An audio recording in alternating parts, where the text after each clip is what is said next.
"You don't give orders here." Adrian Cole walked into the precinct with a sealed order and no escort, and Officer Sloane Wexler laughed in his face. She blocked the hallway, looked at his plain gray suit, and said the words that would follow her for the rest of her career. Captain Grant Pembroke strolled out moments later, refusing to check a single piece of identification, and ordered his officers to confiscate the stranger's phone instead.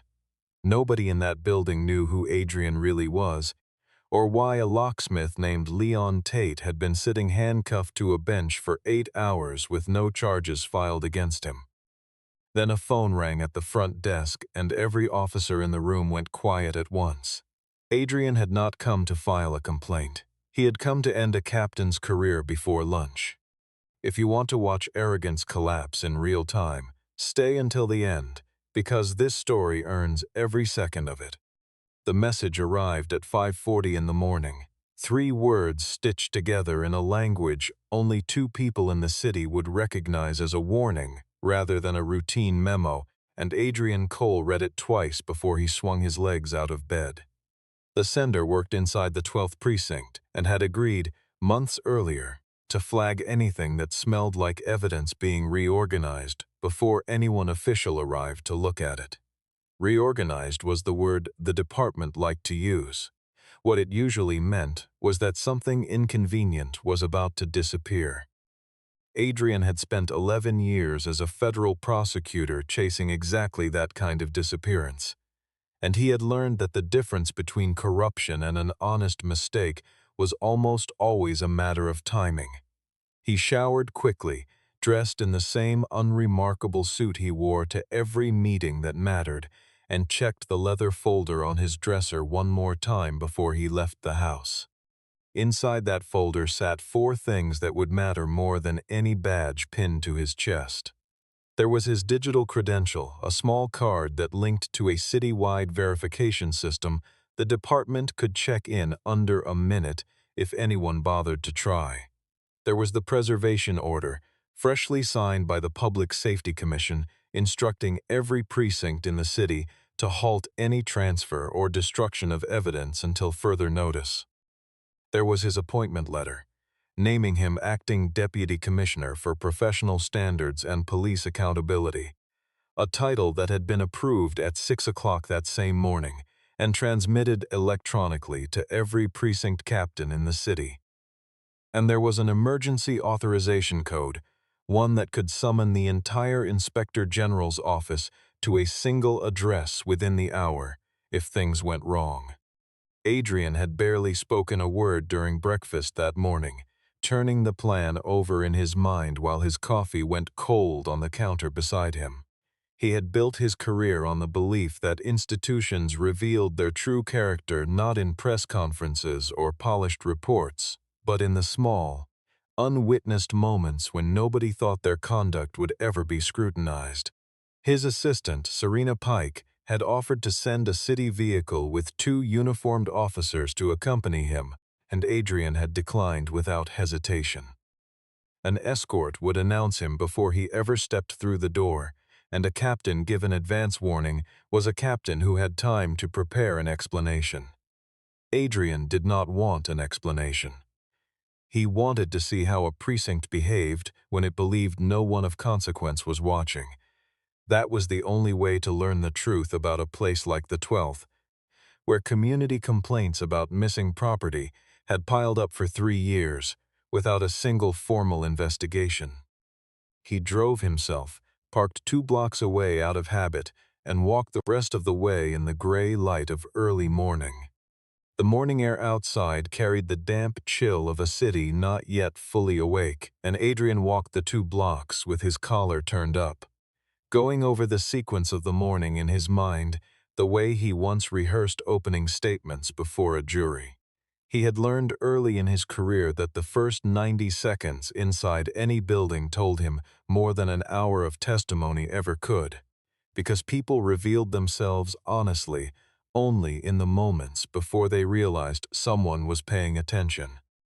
The precinct lobby smelled like burnt coffee and old paper, fluorescent light buzzing faintly overhead, and the linoleum floor still bore the scuff marks of a long overnight shift that nobody had bothered to clean. The first thing Adrian noticed was a heavy-set man in his late 50s sitting on a metal bench near the intake counter, one wrist cuffed to a bar bolted into the wall. The man's name, Adrian would later learn, was Leon Tate, and he had owned a locksmith shop 3 blocks from that precinct for over 20 years. There was no paperwork clipped to the bench beside him, no visible booking number, nothing that explained why a business owner with no criminal history was restrained like a flight risk. Leon lifted his head and looked at Adrian with something between hope and exhaustion, the look of a man wondering if a stranger in a suit might finally be someone who could help him, and a young officer nearby snapped at him to keep his head down. Adrian filed that image away without reacting to it, because reacting was exactly what would make a precinct dig in its heels. He approached the intake counter instead, set his folder down without opening it yet, and asked in a calm, level voice to speak with whoever was supervising the current shift. He had not raised his voice, had not mentioned his title, had not done anything that should have triggered suspicion in a functioning department. But Officer Sloan Wexler looked him over the way a bouncer sizes up someone who does not belong on the guest list, and her mouth curled into something just short of a smirk before she answered him at all. Sloan Wexler had been on the force for 9 years, most of them spent comfortably under the protection of Captain Grant Pembroke, who treated her less like a subordinate and more like a favorite. She had learned in that time that confidence read as authority to almost everyone who walked through the precinct doors, and she wielded that confidence like a weapon whenever someone unfamiliar showed up asking questions. She did not ask for Adrian's name. She looked at the folder under his arm, at his ordinary shoes, at the fact that he had walked in alone, and decided in an instant that he was either a lawyer chasing a payout or a relative of someone already in custody come to make noise on their behalf. Neither category in her mind deserved patience. "You here to file a complaint, or are you looking for somebody we already picked up?" she asked, letting the question land somewhere between bored and contemptuous, loud enough that 2 officers near the coffee station turned to watch. Adrian answered evenly that his name was Adrian Cole, that he needed to speak with whoever was managing the evidence room, and that all activity related to the man handcuffed to the bench needed to stop immediately. He reached toward his folder to retrieve his credential, but Sloan cut him off before his fingers touched the clasp, telling him this was not a television courtroom and that he could sit down and wait his turn like everyone else.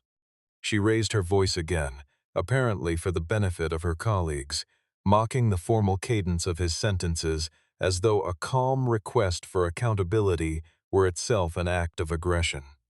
Adrian repeated himself once more, breaking his request into 3 simple parts so there could be no confusion about what he was asking. Nobody was to enter the evidence room. The interview involving Leon Tate needed to stop immediately. Whoever was supervising the shift needed to come to the front desk in person.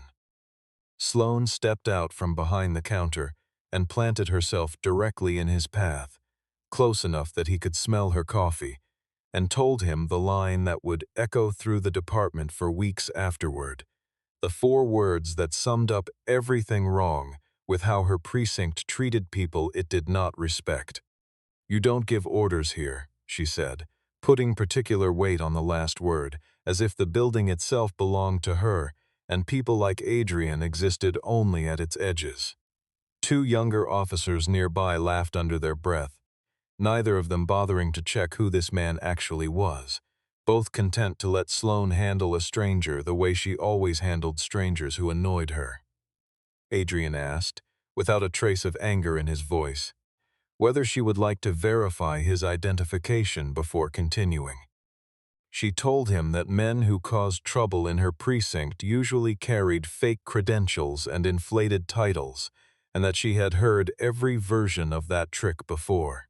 When Adrian reached for his phone to pull up his digital city clearance, Sloan snatched it out of his hand under the pretense of officer safety and dropped it into a drawer behind the counter, informing him he would get it back once he decided to cooperate. Sergeant Lena Brooks watched the entire exchange from a few feet away, close enough to intervene but hesitant to insert herself into a confrontation that seemed, on its surface, like a routine dispute with an irritated visitor. Lena had spent 11 years at the 12th precinct without ever fully joining the tight circle that orbited Captain Pembroke, and she had learned to pick her battles carefully in a building where loyalty mattered more than procedure. She noticed Sloan glance toward the ceiling camera with something close to confidence, the look of someone who believed she was protected no matter what she did, and that glance unsettled Lena more than the confrontation itself. Adrian checked his watch without drawing attention to the motion, aware that the message he had received that morning gave him less than 10 minutes before whatever was happening in the evidence room reached a point of no return. The hallway had gone quiet in the way hallways do when everyone senses a shift in the air before anything visible has actually happened. Officers pausing mid-motion near the coffee station, phones lowered halfway, eyes drifting toward the corridor at the far end of the room. A door at the end of the hallway swung open, and Captain Grant Pembroke emerged adjusting his cuffs with the unhurried confidence of a man who had never once been questioned inside his own building. Pembroke was 56 years old, the product of a wealthy family with decades of quiet influence over the city council and the police union, and he had learned to project warmth for cameras while running his precinct like a private fiefdom behind closed doors. He looked at Sloan first, then at the stranger standing near the front counter, and asked in a voice pitched for an audience who was wasting the time of one of his officers this morning. Adrian introduced himself fully this time, stating his name and asking for a private conversation away from the lobby, and something flickered across Pembroke's face at the sound of that name, a name he recognized from a memo the city had circulated hours earlier. But Pembroke had never seen a photograph attached to that memo, and he was not about to let an unfamiliar face embarrass him in front of a room full of subordinates who expected him to control every situation without hesitation. He asked, with feigned indifference, whether the man had an appointment scheduled, and Adrian suggested he simply check the credential in his folder or place a call to the deputy mayor's office to confirm everything within minutes. Pembroke did not look at the folder. He told Sloan to keep hold of the phone and instructed Adrian to step away from the working area of his precinct.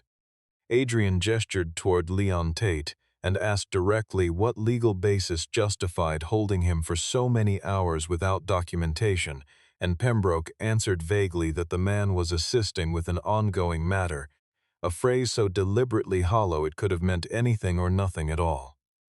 Leon spoke up from the bench, his voice raw from hours of silence, explaining that he had been there since the previous evening and had been pressured to sign a statement he had never even been allowed to read in full. His hands ached from the cuff biting into his wrist, and the fluorescent light overhead had given him a headache hours earlier. But what troubled him most was the quiet certainty that no one in that building intended to let him leave until he agreed to whatever version of events they preferred. He thought of his shop, dark and locked since the previous morning, and of the customers who would find the gate down with no explanation at all. Pembroke snapped at him to be quiet, and Adrian repeated his request that the interview stop and that any surveillance footage from that morning be preserved exactly as it existed right now. Pembroke let out a short, dismissive laugh and remarked that the city had recently taken to sending reformers in tailored suits to lecture working officers about how to do their jobs, and suggested that Adrian return to whatever office building had sent him, where speeches might frighten people more easily than they did here. He ordered 2 officers to escort Leon into a back interview room, and Adrian stepped into the narrow hallway to block the path, careful not to touch anyone, stating clearly that from this moment forward, any further contact with that witness would be treated as tampering. Sloan smiled and asked how exactly he planned to document anything, given that his phone was sitting in a drawer behind her counter. Pembroke, growing impatient, ordered 2 officers to escort Adrian into the small room reserved for civilian complainants until he calmed down, and this time nobody hesitated to obey him.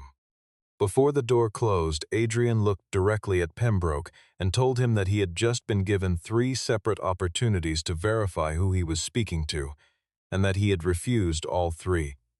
Lena Brooks, watching from near the records desk, saw a precinct technician quietly carrying a small file box toward the rear exit, and something in her stomach tightened as she began to wonder whether the stranger's warning about the evidence room had been real after all.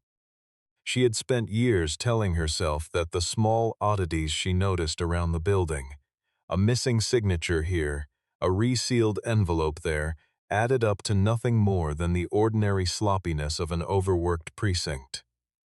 Watching that box move toward the door now, she felt the weight of every one of those small dismissals pressing down on her at once, and she made a decision that morning to stop looking away. Adrian did not resist when the door shut behind him, because he had already planned for exactly this outcome before he ever stepped inside the building. Serena Pike was parked 2 blocks away with a phone in her lap, and the 2 of them had agreed that if Adrian failed to check in within 15 minutes, she would trigger a formal escalation with the Inspector General's office immediately. Outside the small holding room, Lena quietly positioned herself near the rear exit and stopped the technician from carrying the file box any further, citing the department's own chain of custody rules about unlogged evidence transfers.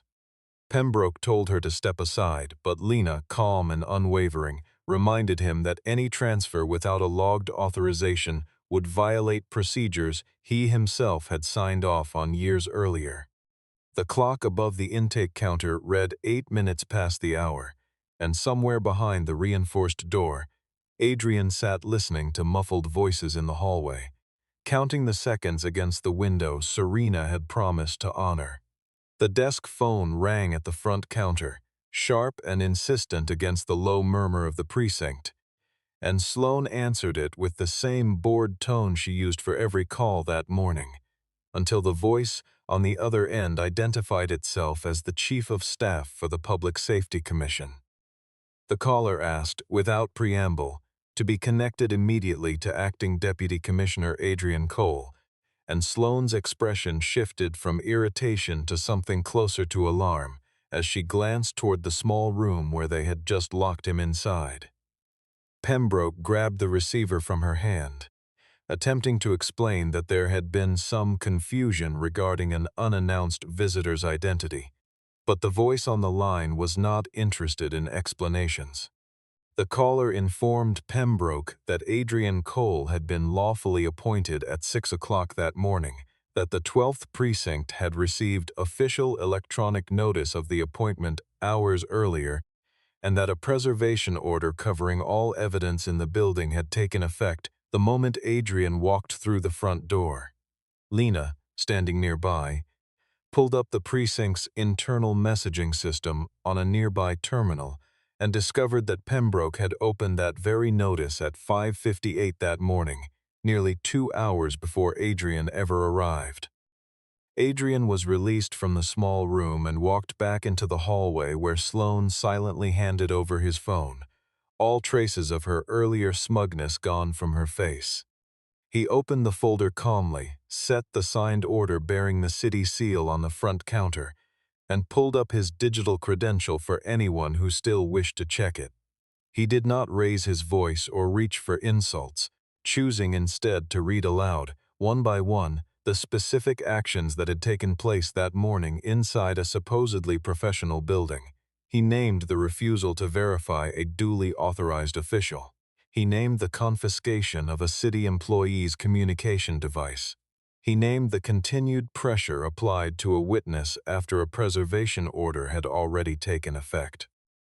He named the attempted removal of evidence after formal notice had already been received. He named the deliberate concealment of that notice from officers working the floor. Pembroke tried to order Sloan to escort Adrian out of the building, but not a single officer in the hallway moved to obey him this time. Adrian turned to face the captain directly and delivered the sentence that would end Grant Pembroke's command of that precinct before the sun had fully risen over the city. "Captain Grant Pembroke," he said, "you are suspended from duty effective immediately, pending a full administrative investigation." He instructed Pembroke to surrender his service weapon, his command credential, and the keys to the evidence room, all to be handed directly to Sergeant Lena Brooks. It was Sloan herself who was forced, by procedure, to physically take the weapon from the man she had spent years protecting, her hands trembling slightly as she did it. The room had gone utterly silent by then, every officer within earshot watching a man who had never once been challenged inside his own precinct suddenly discover that his authority had limits after all. Pembroke's face had drained of its earlier color, replaced by something tighter and more calculating, and he glanced briefly toward Winthrop's name saved in his phone before he spoke again. Pembroke warned Adrian, in a low and furious voice, that people with far more influence than a City Hall appointee would make this decision disappear before the end of the day. Adrian answered simply that the suspension was only the beginning of what needed to happen inside that building, and that nothing about his position depended on Pembroke's approval or his threats. As the evidence room keys passed into Lena's hand, she leaned close to Adrian and whispered that an entire file box had gone missing from that room sometime the previous night. Information she had been too afraid to raise until this exact moment. Word traveled fast once Pembroke made his calls from the parking lot, and by the time the sun had fully cleared the rooftops across the street, a different kind of pressure had already begun assembling itself outside the precinct doors. Preston Winthrop arrived at the precinct less than an hour later, dressed in the kind of tailored suit that announced money before he ever opened his mouth, representing the police union and, more quietly, the Pembroke family itself, whose friendship with Winthrop stretched back decades. His voice carried the practiced smoothness of a man accustomed to winning arguments simply by outlasting everyone else in the room. He accused Adrian of abusing his newly granted authority, of deliberately arriving without a uniform or an escort in order to entrap hard-working officers, and demanded the immediate reinstatement of Captain Pembroke while threatening a lawsuit against the city on his client's behalf. A short clip of the morning's confrontation had already surfaced online, conveniently edited to show only Adrian standing in the hallway, with no trace of Sloane's earlier refusal to verify his credentials or her seizure of his phone. Public reaction split quickly along predictable lines, with some accusing Adrian of manufacturing a scandal on his very first day in office to make a name for himself at Pembroke's expense. Adrian refused to hold a press conference to answer any of it, choosing instead to spend the morning inside the evidence room with his small team of investigators, cataloging every irregularity they could find before anyone had a chance to correct it. They discovered 3 separate cash bags with no corresponding case numbers attached to them anywhere in the system. They discovered 2 hard drives from the precinct's surveillance system that had been relabeled under entirely different case numbers than the ones assigned to them originally. They discovered a torn page from the evidence log and a pattern connecting nearly every irregular case to small, independently owned businesses within a 6-block radius of the precinct. Leon Tate's own file contained no arrest warrant, no formal detention paperwork, and no signature from any prosecutor authorizing his continued questioning. Leon eventually told Adrian, in a voice still shaking from exhaustion, that he had personally witnessed Pembroke and Sloan carrying a silver metal case from the evidence room out to the captain's private vehicle sometime in the earliest hours of that morning. Adrian needed Leon's formal statement to widen the investigation beyond the walls of a single precinct, but before Leon could put his signature to paper, Winthrop appeared with a document claiming that Leon himself was now under investigation for filing a false report. Frightened for the survival of the shop he had built over 2 decades, Leon withdrew his statement entirely, leaving Adrian without the one witness who could tie everything together cleanly. Adrian understood immediately that Pembroke was still steering the machinery of the department from somewhere outside the building, using influence rather than a badge to hold his position together. Adrian noticed the speed of it immediately, the kind of urgency that rarely accompanied ordinary municipal business, and he understood exactly whose influence had pushed the request through so quickly. Meanwhile, the city council announced an emergency hearing to reconsider Adrian's suspension order, a hearing scheduled with unusual speed for a case barely a day old. As Winthrop turned to leave the precinct, he told Adrian almost cheerfully that Pembroke would be back behind his desk by tomorrow morning, and that Adrian himself would go down in the city's history as the man who lasted the shortest amount of time in his position. Adrian asked Lena for complete server access logs rather than relying on the paper records kept inside the precinct itself, and Lena admitted that she had quietly enabled an automatic backup of the evidence room's activity to an external city maintenance server years earlier, suspecting even then that something was wrong.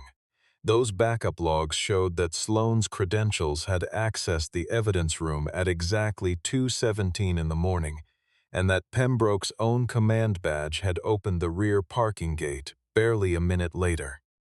Adrian did not rush to arrest anyone or draw premature conclusions from a single timestamp, choosing instead to understand what that silver case actually contained and who was truly directing its movement. Street cameras, several blocks away, tracked Pembroke's vehicle to a storage warehouse owned by a private security company connected to relatives of Preston Winthrop himself. Financial records revealed that this same company had received repeated payments drawn from the precinct's forfeiture fund, money seized from ordinary citizens under the justification of ongoing investigations. Pembroke had personally approved a string of no-bid contracts labeled as emergency officer training, contracts that existed on paper but produced no actual training that anyone could verify.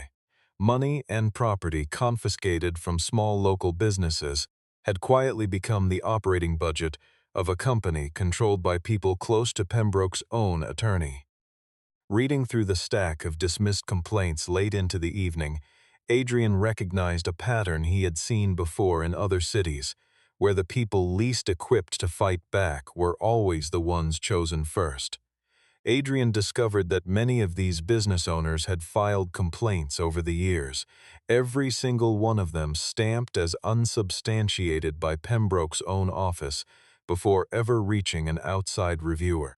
The interview room where Sloane waited was smaller than the one Adrian had briefly been locked inside that morning, and the irony of that was not lost on either of them when he finally sat down across the table. Sloane was called in separately for questioning, still convinced at first that Adrian only wanted to pressure her into betraying the captain who had protected her career for nearly a decade. Adrian showed her the access logs without revealing the full extent of everything his team had already uncovered, watching her carefully as she absorbed what the timestamps actually meant. Sloane insisted she had merely followed orders regarding a routine evidence transfer, nothing more complicated than that. Adrian asked her, gently but pointedly, why a lawful transfer would occur at 2 in the morning with no signature and no witness present to confirm it. Sloane said nothing, her jaw tightening as the silence stretched between them, and Adrian recognized in that silence something closer to fear of Pembroke than any remaining loyalty to him. He told her plainly that she would eventually be held accountable for the choices she had made, but that Pembroke was already preparing to make her the only person who had ever touched that evidence room. He showed her a written statement Pembroke had already submitted to Winthrop, one in which the captain claimed complete ignorance of anything Sloane had done that night. Sloane realized, reading her own name in that statement, that the man she had shielded for years intended to let every consequence land squarely on her shoulders alone. She did not confess anything that afternoon, but something in her eyes had visibly shifted by the time she stood up to leave the room. Before she reached the door, Sloane paused and turned back toward Adrian, telling him quietly that the silver case never contained any money at all. It held the original hard drives from officers' personal body cameras, recordings Pembroke could never allow anyone outside his circle to see under any circumstances. Sloane admitted that those drives documented what Pembroke privately called a neighborhood order initiative, a campaign that had nothing to do with public safety and everything to do with pressuring small business owners into surrendering cash or property without any lawful order behind it. She confessed that she had once believed this campaign served some necessary purpose, a belief that had eroded slowly as she noticed the same pattern repeating itself over years without exception. Every business targeted, she admitted, belonged to owners unlikely to afford a lawyer or push back against an entire police precinct standing at their door. Adrian did not offer Sloane forgiveness for what she revealed, reminding her instead that her own arrogance in that hallway that morning had helped a corrupt system continue operating unchecked for as long as it had. Sloane agreed to sign a formal statement, asking only for protection from retaliation, and Adrian promised her nothing beyond a fair and lawful process, no guarantee of leniency attached to her cooperation. The warehouse itself sat behind a chain-link fence at the edge of an industrial stretch of the city, unremarkable from the outside, the kind of building nobody would look at twice while driving past it on their way somewhere else. His investigators secured a warrant for the storage warehouse, identified through the surveillance footage, and inside they found the original hard drives, evidence bags stripped of their identifying labels, a list of unreported seizures stretching back years, and a recorded conversation between Pembroke and Winthrop, discussing exactly how to manage Sloane's exposure. In that recording, Pembroke described Sloane as arrogant enough to do anything asked of her and foolish enough to absorb every consequence alone, a description that shattered whatever remaining loyalty Sloane still carried for the man. One surviving segment of body camera footage confirmed that Leon Tate had committed no crime whatsoever, that he had simply witnessed officers transferring property without proper documentation and had been silenced for seeing it happen. Pembroke had ordered Leon brought back to the precinct specifically to coerce a false statement from him, hoping to bury the one witness who could connect everything together. Adrian released a formal notice confirming that Leon had been detained unlawfully and dismissed every baseless charge that had ever been filed against him, and Leon agreed, with visible relief, to testify at the upcoming hearing. Pembroke still believed, even then, that his political connections would prevent any of this evidence from ever reaching a formal hearing room. Winthrop filed a motion demanding that every document gathered after the suspension be thrown out entirely, arguing that Adrian's appointment had never technically been finalized before he arrived at the precinct that morning. Adrian reviewed his own appointment records and discovered that a single confirmation page had been quietly withdrawn from the city's public database only minutes before the hearing was set to begin, a discovery that told him exactly how far Pembroke's allies were still willing to reach. Rows of folding chairs had been set up along the back wall to accommodate the overflow crowd, and the air inside carried the particular tension of a room full of people who had already decided, long before any testimony began, which outcome they wanted to see. The hearing room filled quickly with reporters, off-duty officers, and city council representatives, all crowded together to witness what many assumed would be Grant Pembroke's swift and total vindication. Pembroke arrived in a freshly pressed uniform despite his ongoing suspension, projecting the same unshaken confidence he had carried into every room of his career. Winthrop opened by arguing that Adrian lacked a fully executed signature on his appointment, insisting that every order he had issued that morning was therefore legally void from the very start. A council member with long-standing family ties to the Pembrokes proposed reinstating the captain's command on the spot, framing the entire suspension as an overreach by an unproven outsider. Adrian did not react when a few voices in the room mocked the fact that he had arrived at the precinct without a single escort that morning, treating it as evidence of his own arrogance rather than his commitment to seeing the truth clearly. He calmly presented the original electronic record of his appointment, explaining that the document Winthrop referenced was only a public-facing copy, while the legally binding version had been digitally signed and archived on a state server hours before he ever set foot inside the building. He pointed out that the deletion of the public copy only added a fresh layer of evidence to the growing case against interference in a federal and municipal investigation. One by one, Adrian laid out everything his team had assembled over the preceding days without raising his voice a single time. He presented the internal notice Pembroke had opened before Adrian ever arrived. He presented the evidence room access logs showing an unauthorized transfer in the middle of the night. He presented footage confirming that Leon Tate had been held without any lawful basis whatsoever. He presented the contracts linking Pembroke's approvals to a company quietly controlled by people close to Winthrop. He presented the recording in which Pembroke discussed how to let Sloan absorb every consequence in his place. Pembroke attempted to dismiss Sloan as a disgruntled officer inventing lies to save herself from discipline, but Sloan walked into the room at that exact moment, placed her badge and identification on the table in front of the panel, and confirmed in a steady voice that the recording was authentic and that the voice belonged to her former captain. Lena Brooks testified that Pembroke had personally instructed her to disable the evidence room's automatic backup logging, an order she had quietly refused to follow.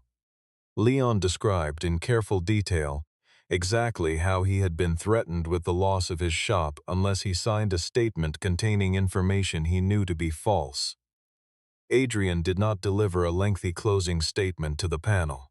Instead, he asked Pembroke a single direct question that the captain could not answer without incriminating himself further. "Yesterday morning," Adrian said, "you told me I had no authority to give orders inside your precinct. Are you now denying that you knew exactly who I was the entire time?" Pembroke had no answer that would not condemn him outright, and the council voted to uphold the suspension while referring the entire matter to a special prosecutor for further review. Winthrop was formally removed from any further role in the proceedings due to an undeniable conflict of interest tied to his own financial relationships. Sloan was placed under a separate suspension pending review of her individual conduct and responsibility in the matter. Cameras outside caught the moment clearly, the same doors he had walked through as a commanding figure for decades now serving as the exit for his disgrace. Pembroke was escorted out through the public entrance reserved for ordinary citizens, stripped of the badge and the entourage that had followed him for the entirety of his career. As he passed Adrian near the exit, he murmured that the department would never accept a man like him, and Adrian answered simply that he had not come there seeking acceptance, only to see the law properly enforced. Reporters camped outside the city building for days, and Adrian answered their questions only in brief, measured statements, refusing to let the case become a spectacle built around his own name. The city moved carefully in the aftermath, aware that a case of this size would be scrutinized from every direction, and Adrian insisted that each finding be independently verified before any public statement was released. In the weeks that followed, the expanded investigation confirmed dozens of unlawful seizures that Pembroke had concealed for years behind a wall of falsified paperwork and quiet intimidation. He was formally terminated, permanently stripped of any command authority, and now faces charges of obstruction, evidence tampering, and misuse of public funds entrusted to his precinct. Winthrop became the subject of a separate inquiry into his role in transporting evidence and concealing financial ties that should never have existed between an attorney and the department he claimed to merely represent. She sat through the disciplinary hearing, without the confidence that had once defined her presence in that hallway, answering every question directly, and without the smugness that had shaped her earliest encounter with Adrian. Sloane appeared before a disciplinary board where her cooperation earned her a reduced penalty but not a full pardon, since Adrian made clear that testifying honestly did not erase the way she had once treated a stranger with open contempt. Her professional certification remains under formal review, her badge indefinitely suspended pending the outcome. He reopened his shop within the week, the gate rolling up on a Monday morning to the quiet relief of neighbors who had wondered where he had gone.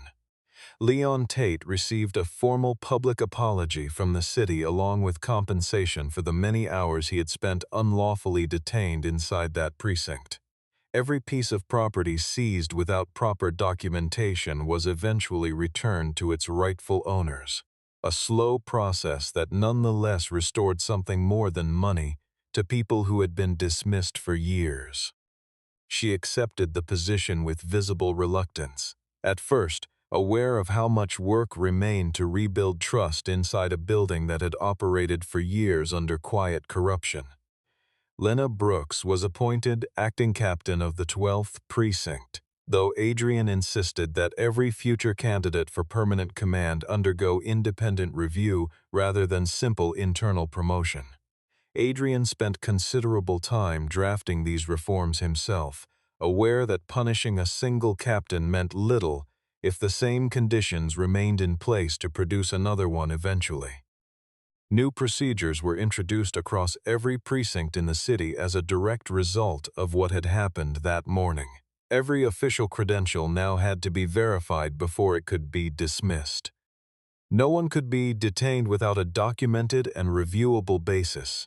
Evidence logs were backed up automatically outside the walls of any single precinct. Every citizen complaint received a tracking number that no commanding officer could quietly erase.